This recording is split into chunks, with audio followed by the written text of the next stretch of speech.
Hey YouTube, it oops. It has felt so good this past week seeing so many positive videos on YouTube, really positive dialogues going on about the Black community and what we need to do and relationships and how we can heal and unify. It just feels great. When I first came on to YouTube, I was surprised at the anger I was seeing between Black men and Black women.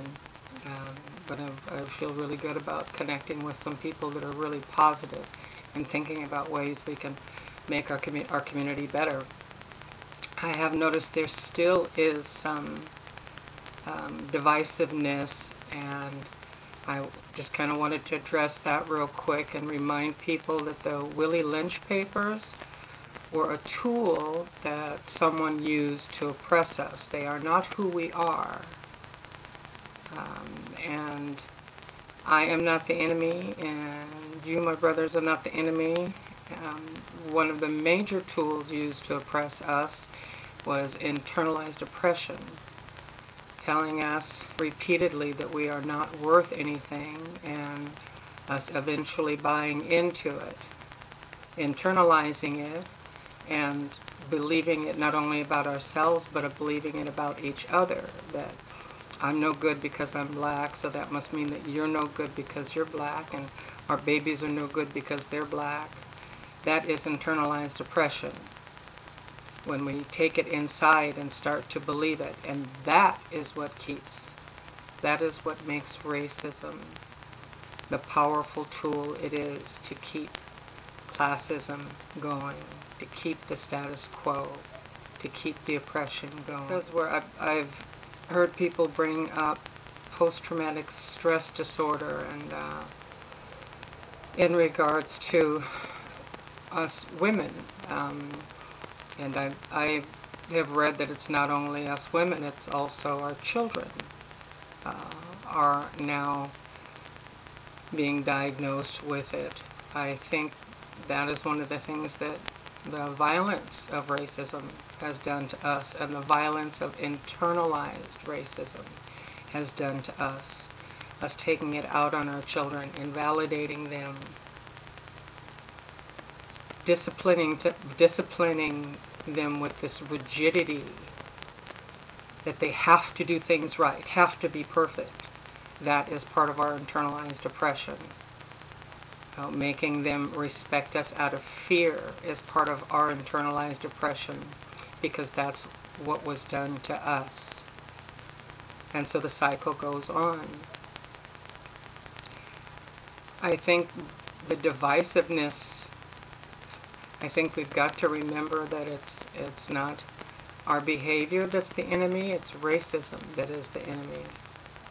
And our behavior has been actually a brilliant way to survive, but now it is no longer serving us. Also, as far as our family systems, racism, slavery did not turn our family system into a matriarchy. It turned it into a patriarchy. Actually, what turned it into a patriarchy is Christianity. Turned it into a patriarchy with white males as the patriarch. If it was a matriarch, my great-great-grandmother would have been able to tell the father of her children, Captain Barnett, that no, you're not selling me because your wife doesn't want to see my face and our kids around here. But she was not in charge. It was not a matriarchy, so we got sold. Got sold off to Barnett's brother's family.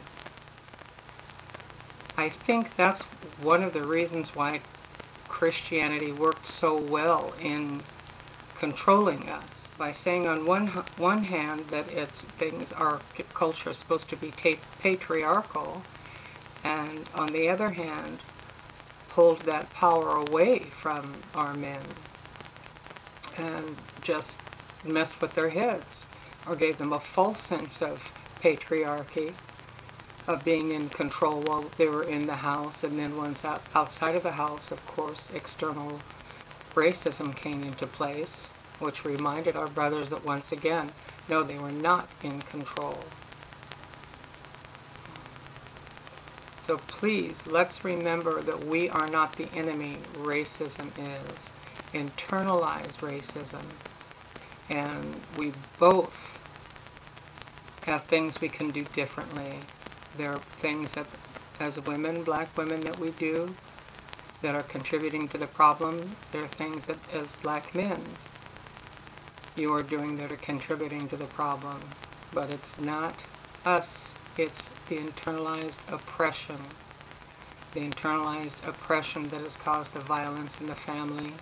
As far as PTSD, without it being healed, what a lot of you brothers are seeing, that even if you are sweet and loving to us, if even just being in a situation that reminds us of past hurts re-stimulates that pain, and we react as if we are in those situations, even though we're not.